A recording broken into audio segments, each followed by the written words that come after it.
सुप्रभात, नमस्कार, स्वागत है आप सभी का। मैं हूं प्रीति सिंह। आइए शुरुआत करते हैं मुख्य समाचारों के साथ। देश में कारोबार को आसान बनाने के लिए कंपनी कानून में संशोधन से जुड़ा विधेयक लोकसभा से पारित। कॉर्पोरेट सामाजिक दायित्व के नियमों को मजबूत करने का प्रावधान। नेशनल कंपनी लॉ ट्रिब्यूनल पर मुकदमों के बोझ में भी आएगी कमी। वित्त मंत्री ने कहा, निवेशकों का भरोसा बढ़ाने के साथ फर्जी कंपनियों पर प्रभावी तरीके से लगाया जा सकेगा अंकुश।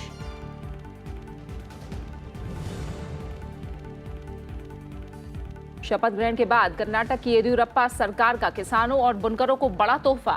प्रधानमंत्री किसान सम्मान योजना के लाभार्थियों को 4,000 रुपए की अतिरिक्त राशि और बुनकरों के लिए करीब 100 करोड़ रुपए की कर्ज माफी का ऐलान। मुख्यमंत्री येदियुरप्पा ने कहा, बहुमत साबित करने के लिए 29 जुलाई को विधानसभा में पेश करेंगे विश्वास प्रस्ताव।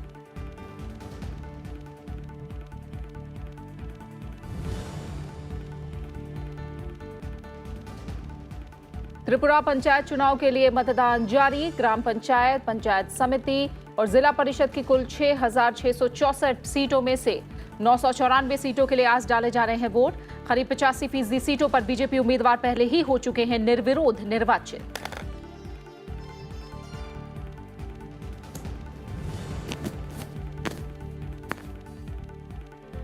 उत्तर प्रदेश में बारिश से जुड़ी घटनाओं में बीते 36 घंटों के दौरान 13 लोगों की मौत। मुंबई में भारी बारिश से सड़क, रेल और विमान सेवाओं पर असर। बिहार और असम में बाढ़ से 9 और लोगों की कल मौत। दोनों राज्यों में बाढ़ से मरने वालों का आंकड़ा 200 के पार।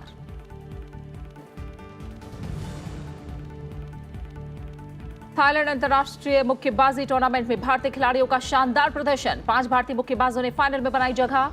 महिला वर्ग में निखत जरीन और पुरुष वर्ग में दीपक सिंह, आशीष कुमार, हुसामुद्दीन और ब्रजेश शामिल।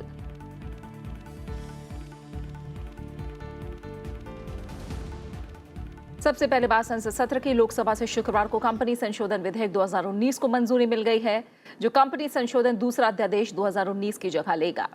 वित्त मंत्री निर्मला सीतारमण ने सदन में विधेयक पर हुई चर्चा का जवाब देते हुए कहा कि विधेयक में प्रस्तावित संशोधन ईज ऑफ डूइंग बिजनेस यानी कारोबार को आसान बनाने के लिए हैं।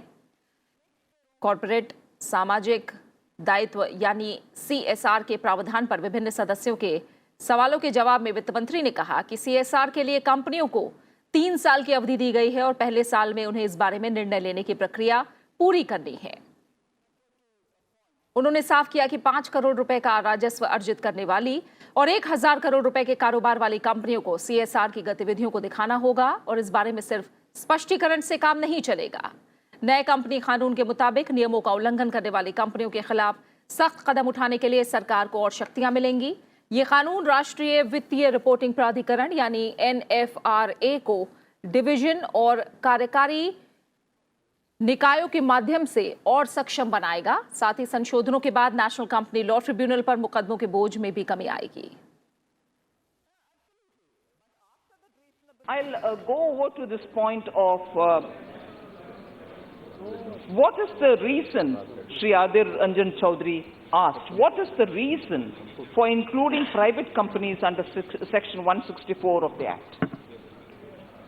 It was a considered decision that non-compliance with the basic provisions of non-filing of financial statements and annual returns and regarding non-payment of deposits and debentures, etc., should result into some kind of a disqualification for becoming directors in any kind of company, including private companies. That is for relevant 5 years. This was done so that we bring in good corporate practices and nothing more than that.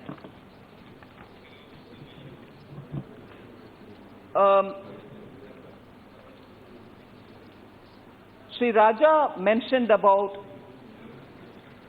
the fear that there could be a discretionary element because once the registrar or an individual is allowed to take a call without let's say, a matrix of the predetermined fines, it could lead to corrupt practices. Point well taken. But all actions taken by the registrar is expected to be and it shall be in pursuance of the rules through the MCA 21 system after due process of law and giving adequate opportunity for the companies themselves and their directors to respond to the notices. So the discretionary element is actually gotten over by the fact that they have to do the three-stage process. प्रश्न है कि विधेयक को पारित किया जाए। जो सदस्य इसके पक्ष में हाँ कहें, जो सदस्य विरोध में ना कहें। मेरे विचार में निर्णय हाँ वालों के पक्ष में हुआ, हाँ वालों के पक्ष में प्रस्ताव स्वीकृत हुआ और विधेयक पारित हुआ। 17 विपक्षी दलों के सांसदों ने राज्यसभा के सभापति एम वेंकैया नायडू को खत लिखा है। विपक्षी दलों ने इस खत में जल्दबाजी में विधेयकों को पारित किए जाने पर चिंता जताई है। विपक्षी दलों ने सरकार पर विधेयक पारित कराने में स्थायी समिति या प्रवर समिति में विचार के लिए नहीं भेजे जाने पर गहरी आपत्ति व्यक्त की है। उन्होंने कहा कि संसदीय परंपरा के मुताबिक नए विधेयकों को संसदीय समितियों में विस्तृत पड़ताल के लिए भेजा जाता है। विपक्षी दलों ने सभापति एम वेंकैया नायडू से इस मामले में हस्तक्षेप की अपील की है। संसद के बजट सत्र को 7 अगस्त तक के लिए बढ़ा दिया गया है। राज्यसभा में सभापति एम वेंकैया नायडू ने कल इस बारे में सदन को जानकारी दी। बजट सत्र की शुरुआत 17 जून को हुई थी, लेकिन कई महत्वपूर्ण विधेयकों के लंबित रहने की वजह से सत्र की अवधि बढ़ाई गई है। लोकसभा अध्यक्ष ओम बिरला ने गुरुवार को ही निचले सदन में सत्र को 7 अगस्त तक बढ़ाने की घोषणा की थी। संसद के बजट सत्र की अवधि 7 अगस्त तक बढ़ा दी गई है। राज्यसभा के सभापति एम वेंकैया नायडू ने सदन को इसके बारे में सूचित किया। Was informed that the sittings of the Rajya Sabha, which were earlier scheduled up to Friday, 26th of July 2019, has been extended up to Wednesday, 7th of August 2019, to transact essential government legislative business. There will be no question hour on those days. दरअसल कई विधायी कामकाज अभी भी लंबित हैं, जिन्हें सरकार इसी सत्र में पूरा करना चाहती है। इसीलिए सत्र को आगे बढ़ाने का फैसला लिया गया है। सरकार के एजेंडे की जानकारी देते हुए संसदीय कार्य राज्य मंत्री वी मुरलीधरन ने कहा कि 3 तलाक को रोकने के लिए लोकसभा से पारित हुआ मुस्लिम महिला विवाह अधिकार संरक्षण विधेयक 2019, कंपनी संशोधन विधेयक 2019, मोटर वाहन संशोधन विधेयक 2019 समेत कई अहम विधेयकों पर चर्चा प्रस्तावित है। Protection of rights on marriage ordinance 2019, ordinance number 4 of 2019 and consideration and passing of the Muslim women. हालांकि बढ़ी हुई अवधि में प्रश्नकाल नहीं होगा, लिहाजा तृणमूल कांग्रेस की तरफ से शून्यकाल का समय बढ़ाए जाने का सुझाव दिया गया। वहीं कांग्रेस की तरफ से प्रश्नकाल को सत्र की बढ़ी हुई अवधि में भी बरकरार रखने की मांग की गई। Request for you to consider, then in that case can we increase the 0 hour from 11 o'clock to 1 p.m. Then we can take up the government business from 2 p.m. That is our request, sir, so we get a chance to raise some issues. And allow. Question hour is a very valuable time for members to hold the government accountable, sir. Removing that, it sends a very, very wrong signal. I got your point. Very wrong signal to the people of India. There have been precedents earlier also, when session is extended, what happened, etc. You have given a suggestion for future this thing. I shall keep that suggestion in mind and see its feasibilities and possibilities and its consequences, etc. and then take a view on that. शून्यकाल और प्रश्नकाल से जुड़े सुझावों को लेकर सभापति ने इस पर विचार करने की बात कही। संसदीय मामलों की कैबिनेट समिति ने संसद के बजट सत्र की अवधि बढ़ाने की सिफारिश की थी। नवविक्रम सिंह, राज्यसभा टीवी। लोकसभा में समाजवादी पार्टी के सांसद आजम खान द्वारा गुरुवार को दिए गए विवादित बयान पर शुक्रवार को भी अवरोध हुआ। बीजेपी सांसदों की ओर से उनसे माफी की मांग की जा रही है, साथ ही सदन से निलंबित किए जाने की भी मांग है। विरोध को देखते हुए लोकसभा अध्यक्ष ओम बिरला ने इस मामले पर सभी दलों के साथ बैठक करने के बाद फैसला लेने की बात कही। महिला सांसदों और विभिन्न दलों के नेताओं ने भी पीठासीन सभापति रमा देवी के बारे में आजम खान की टिप्पणी के कारण उनसे माफी की मांग की है। कांग्रेस पार्टी के ऊपर कोई गलतफहमी ना होना चाहिए। हम बड़ी स्पष्ट रूप से ये कहे और अभी भी कह रहा हूं कि सदन के अंदर, सदन की बाहर, हिंदुस्तान सारे जहां में कहीं भी अगर महिला के ऊपर इस तरीके की अगर अपमान हो, कोई असम्मान हो, तो कांग्रेस पार्टी किसी हालत में इसको बर्दाश्त नहीं करते हैं। सब महिला लोग जो ने कहा है, there should not be any words or any conduct which amounts to any amount of insult to any woman. No word about that. महिला का सम्मान जाना जो जिसने नहीं, the person who doesn't know how to pay respect to a woman, possibly he doesn't know the culture of the country itself. Sir, Lakhan जी जब 14 बरस राम लखन और सीता जब वनवास में थे, लक्ष्मण जी, तो लक्ष्मण जी कभी सीता जी का मुख भी दर्शन नहीं किया, पार की तरफ दर्शन किया था, पाया की तरफ दर्शन किया था, कभी मुख का तरफ दर्शन नहीं किया, कभी नहीं किया। जो बोला, जो इट इज ए, जो हुआ वो अच्छा नहीं है। It has not only hurt the sentiment of the women, it hurt the sentiment of everyone. कुछ और अहम खबरें। कर्नाटक के मुख्यमंत्री का पदभार संभालने के बाद बीएस येदियुरप्पा ने किसानों और बुनकरों को बड़ी राहत दी है। प्रधानमंत्री किसान सम्मान योजना के तहत सरकार लाभार्थियों को 4,000 रुपए की अतिरिक्त राशि प्रदान करेगी। इस योजना के तहत 6,000 रुपए प्रदान किए जा रहे हैं। इसके अलावा कर्नाटक सरकार ने बुनकरों के कर्ज माफ करने का भी ऐलान किया। ये रकम फिलहाल 100 करोड़ रुपए है। येदियुरप्पा ने कहा कि किसान पुत्र होने के नाते सूखे से जूझ रहे किसानों की मदद करना उनकी प्रतिबद्धता में शामिल है। पिछली सरकार द्वारा शुरू की गई फसल कर्ज माफी योजना को लेकर येदियुरप्पा ने कहा कि वो समीक्षा के बाद इस पर फैसला लेंगे। उन्होंने कहा कि सरकार विपक्षी दलों के साथ बदले की भावना के साथ कोई कार्रवाई नहीं करेगी।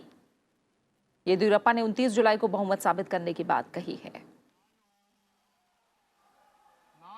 I don't believe in vindicative politics. I believe in forget and forgive saying. Let good thoughts flow from all sides. I take all people's opinion and accept and implement the good ones. Tripura में त्रिस्तरीय ग्राम पंचायतों के चुनाव के लिए मतदान जारी है। मतदान शाम 4 बजे तक चलेगा। सत्तारूढ़ बीजेपी पहले ही निर्विरोध 85% सीटों पर जीत दर्ज कर चुकी है।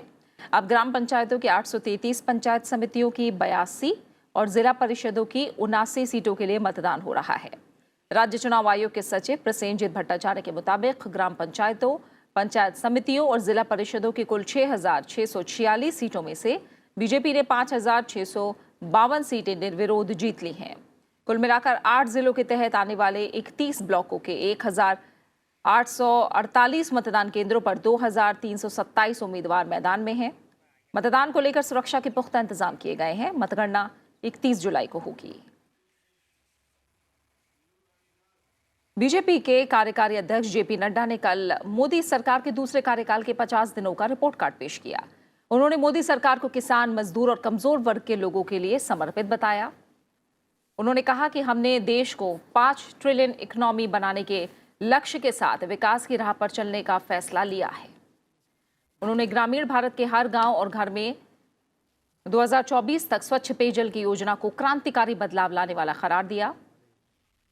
जेपी नड्डा ने कहा कि प्रधानमंत्री ग्राम सड़क योजना में 1.25 लाख किलोमीटर सड़कों को अपग्रेड किया जाएगा। गांव को बाजारों से जोड़ने पर फोकस किया जाएगा। ये ग्रामीण इकोनॉमी को मजबूत करने वाला फैसला है। जेपी नड्डा ने सरकार की कई योजनाओं का जिक्र करते हुए कहा कि 2022 तक 1,95,00,000 घरों तक गैस, शौचालय और जल की उपलब्धता का वादा है। जल से लेकर के चंद्र तक किए गए फैसले और उसके साथ साथ गांव, गरीब, किसान, मजदूर, व्यवसायी, छोटा दुकानदार जो वंचित रहा है लंबे समय तक, उनको मुख्य धारा में शामिल करते हुए कैसे हम देश को आगे ले जा सकते हैं, इसके लिए प्रधानमंत्री मोदी जी की सरकार समर्पित रही है। और 50 दिन उसका प्रतिबिंब है, उसकी शुरुआत है और उसकी दिशा को तय करने वाले ये 50 डेज रहे हैं। सबसे बड़ी बात तो मोदी जी की सरकार की दृष्टि से देखा जाए तो एक परंपरा रही है कि हम 100 डेज पर बताते हैं, लेकिन मोदी जी ने अपने 50 डेज का ही रिपोर्ट कार्ड देश के सामने, दुनिया के सामने रखना तय किया और किस तरीके से ऐसे फैसले लिए गए जो बहुत ही, जिसके लिए पॉलिटिकल विल चाहिए और दृष्टि चाहिए, विजन चाहिए, उसको ध्यान में लेकर के लिए गए। जीएसटी काउंसिल की 36वीं बैठक आज केंद्रीय वित्त मंत्री निर्मला सीतारमण की अध्यक्षता में हो सकती है। जीएसटी काउंसिल की बैठक को वित्त मंत्री वीडियो कॉन्फ्रेंसिंग के जरिए संबोधित कर सकती हैं। बैठक में इलेक्ट्रिक वाहनों पर जीएसटी कर 12% से घटाकर 5% तक किया जा सकता है। इसके अलावा इलेक्ट्रिक वाहन के चार्जिंग पर भी जीएसटी टैक्स 18% से घटाकर 5% किया जा सकता है। जीएसटी काउंसिल की बैठक में ई वाहनों पर जीएसटी की दर को कम किए जाने को लेकर फैसला हो सकता है। पहले यह बैठक 25 जुलाई को प्रस्तावित थी, लेकिन स्थगित कर दी गई थी। वहीं केंद्रीय वित्त राज्य मंत्री अनुराग सिंह ठाकुर ने कहा है कि सरकार ने चलती है मनोवृत्ति को पीछे छोड़ दिया है और बदल सकता है को अपना लिया है। डिजिटल इंडिया और डिजिटल पेमेंट की शुरुआत ये सुनिश्चित करना है कि खासकर ग्रामीण क्षेत्रों में अधिक से अधिक लोगों को तकनीक के इस्तेमाल का फायदा मिले। डिजिटल और कैशलेस अर्थव्यवस्था पर सम्मेलन को संबोधित करते हुए उन्होंने कहा कि सरकार ने सुनिश्चित किया है कि प्रौद्योगिकी के लाभ कुछ चुनिंदा लोगों तक ही सीमित नहीं है, बल्कि समाज के सभी वर्गों के लिए हैं। उन्होंने कहा कि केंद्र सरकार ने डिजिटल पेमेंट से डायरेक्ट बेनिफिट ट्रांसफर और आधार लिंक्ड पेमेंट्स को लागू करने के वेतन के भुगतान में देरी को कम किया है, साथ ही इससे भ्रष्टाचार पर अंकुश लगा है। Government initiatives depend on government push. Digital payments is succeeded by people's push. The Jam Trinity, combining over 36 crore Jan Dhan accounts of the poor with Aadhaar and mobile, with direct benefits of welfare measures, have crossed more than 1 lakh crore in deposit of July 2009, as of July 2019.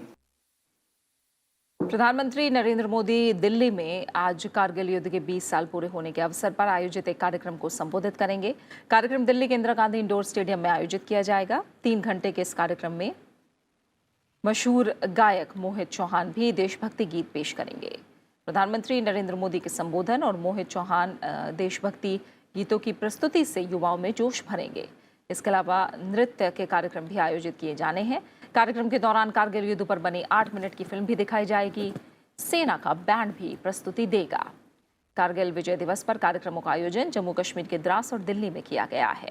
भारतीय वायुसेना, नौसेना और थल सेना के प्रमुखों ने द्रास स्थित कारगिल वॉर मेमोरियल पर शहीदों को श्रद्धांजलि अर्पित की। वहीं रक्षा मंत्री राजनाथ सिंह ने नई दिल्ली में शहीदों को श्रद्धासुमन अर्पित किए।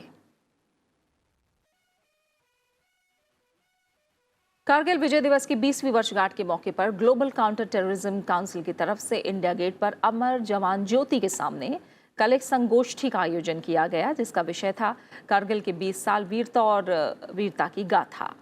इस सम्मेलन में मुख्य अतिथि के तौर पर रक्षा राज्य मंत्री श्रीपद येसो नाइक शामिल हुए, जिन्होंने कारगिल के युद्ध में शहीद जवानों को श्रद्धांजलि दी। उन्होंने कहा कि वीर जवानों पर देश को गर्व है। कार्यक्रम में कारगिल युद्ध के शहीदों के परिवारों को सम्मानित भी किया गया। मैं प्रत्येक सैनिक और सैन्य अधिकारी की वीरता और साहस को सलाम करता हूं, जो 24/7 सीमाओं की रक्षा के लिए दृढ़ है। राष्ट्र इन सभी सैनिकों और उनके परिवारों के प्रति, जो कि चट्टान की तरह खड़े हैं, हर समय हम उसके ऋणी रहेंगे। अत्यंत कठिन इलाके और चुनौतीपूर्ण मौसम के बावजूद अदम्य भारतीय सैनिकों ने हमारे लिए एक शानदार जीत हासिल की थी। ब्राजील के रियो डी जेनेरियो में ब्रिक्स विदेश मंत्रियों की 2 दिवसीय बैठक में भारत ने आतंकवाद से मुकाबला और बहुपक्षीय निकायों में सुधार पर जोर दिया है। साथ ही भारत ने कहा है कि बदलते वैश्विक परिवेश के मुताबिक संयुक्त राष्ट्र सुरक्षा परिषद ने खुद में बदलाव नहीं किया तो इसकी विश्वसनीयता और वैधता पर आंच आएगी। बैठक में शामिल होने रियो डी जेनेरियो पहुंचे केंद्रीय मंत्री जनरल वीके सिंह ने आतंकवाद के सभी रूपों की कड़ी निंदा की, सभी से मिलकर काम करने की बात कही। आतंकवाद पर वैश्विक सम्मेलन पर भी उन्होंने भारत का रुख दुनिया के सामने रखा। BRICS where counter-terrorism is concerned, and especially by Brazil in the last almost a year of its presidency. And terrorism is one issue which concerns everybody in the world. So we emphasize that. We also emphasize that restructuring of the United Nations as such, various organs, and to bring it in sync with the realities of the world today, in terms of representations, in terms of how various regions who remain unrepresented as part of the Security Council structure. So we said that the BRICS needs to take this issue more positively. इसके अलावा general VK Singh ने Brazil के साथ द्विपक्षीय वार्ता की। इस दौरान दोनों देशों के बीच प्रौद्योगिकी के क्षेत्र में सहयोग समेत कई और अहम मुद्दों पर चर्चा हुई। During our bilateral meeting with the foreign minister, we also built up on this in terms of relationship between Brazil and India, how science and technology needs to be taken forward, how agricultural cooperation needs to be taken forward, how both India and Brazil can benefit from it, and we exchange views on how things are today in our neighborhood and in Brazil's neighborhood. America में Trump प्रशासन ने भारत को C-17 मालवाहक विमान बेचने का फैसला किया है। इस फैसले से भारत की वर्तमान और भविष्य की रणनीतिक हवाई परिवहन की जरूरतों को पूरा करने की क्षमता में इजाफा होगा।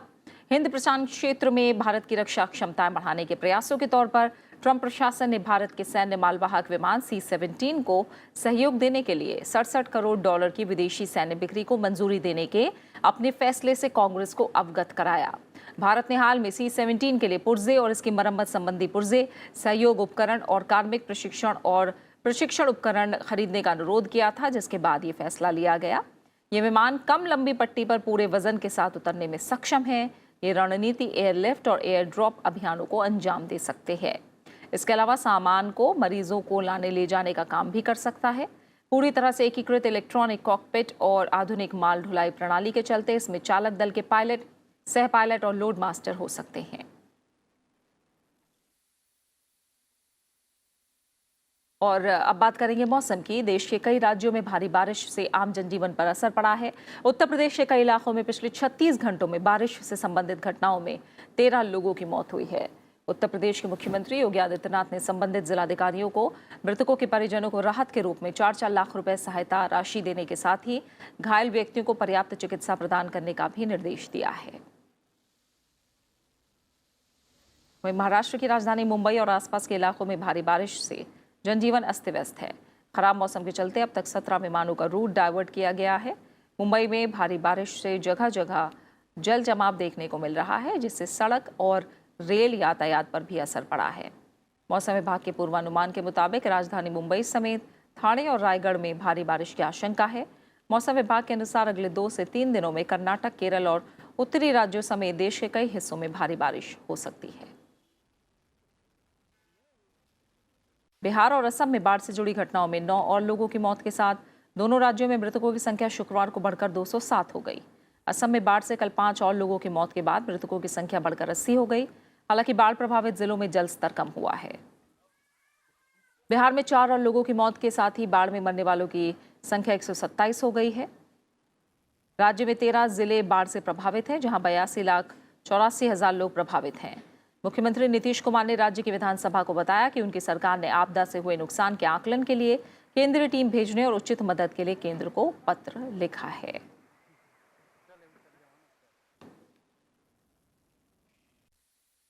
स्पेशल ओलंपिक्स यानी दिव्यांगों के लिए चलाए जाने वाला ओलंपिक्स इस बार उसका 3रा साल होगा और इसी के चलते स्पेशल ओलंपिक्स की टॉर्च फ्लेम ऑफ होप्स सीधा सिंगापुर से भारत पहुंच चुकी है। खेल मंत्री किरेन रिजिजू ने इस टॉर्च का स्वागत किया। इस अवसर पर खेल से जुड़े हुए दिग्गजों ने भी शिरकत की। किरेन रिजिजू ने सभी खिलाड़ियों को शुभकामनाएं देते हुए कहा कि सरकार वित्तीय सहायता देने का हर संभव प्रयास करेगी।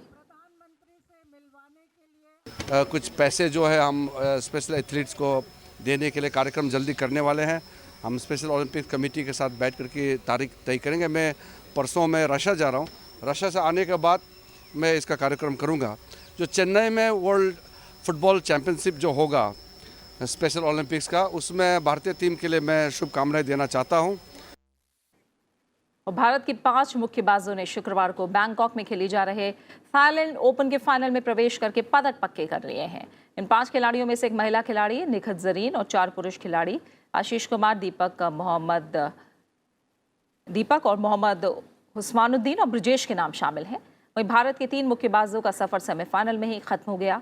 एशियाई चैंपियनशिप में कांस्य पदक जीतने वाली निखत जरीन ने थाईलैंड की ही जुटामास जितपोंग को 4-1 से मात देकर फाइनल में जगह बनाई है। फाइनल में वो एशियाई खेलों की स्वर्ण पदक विजेता चीन की चांग जुआंग से भिड़ेंगी।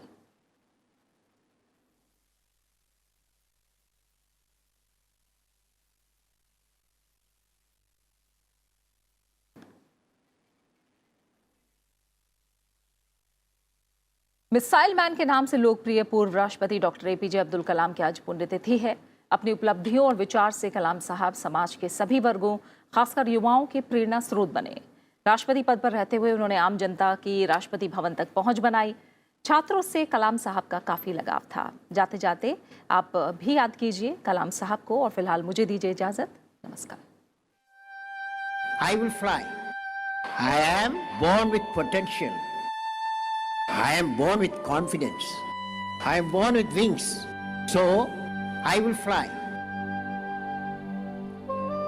सपने वो नहीं जो आप नींद में देखें, सपने वो हैं जो आपको नींद ही नहीं आने देते।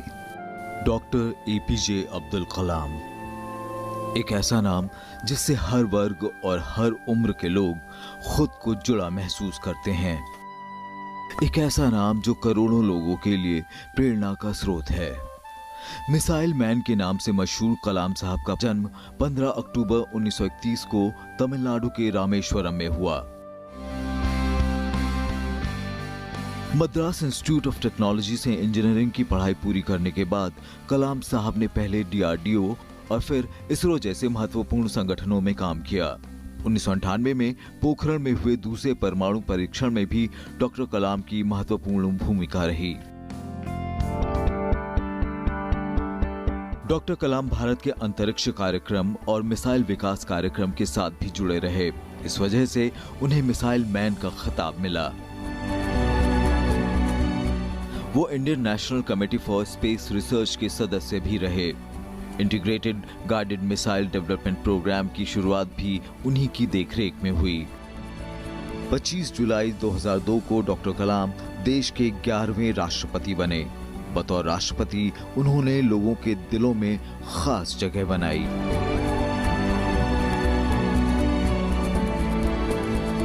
कलाम साहब के योगदान के लिए उन्हें भारत रत्न से सम्मानित किया गया। 27 जुलाई 2015 को शिलोंग के एक लेक्चर के दौरान दिल का दौरा पड़ने से उनका निधन हो गया। कलाम साहब आज भले ही हमारे बीच मौजूद नहीं हैं, लेकिन उनका नाम, उनके विचार, उनके आदर्श हमेशा अमर रहेंगे और आने वाली पीढ़ी को प्रेरणा देते रहेंगे। इंतजार करने वालों को सिर्फ उतना ही मिलता है जितना कोशिश करने वाले छोड़ देते हैं। Bureau report, Rajya Sabha TV.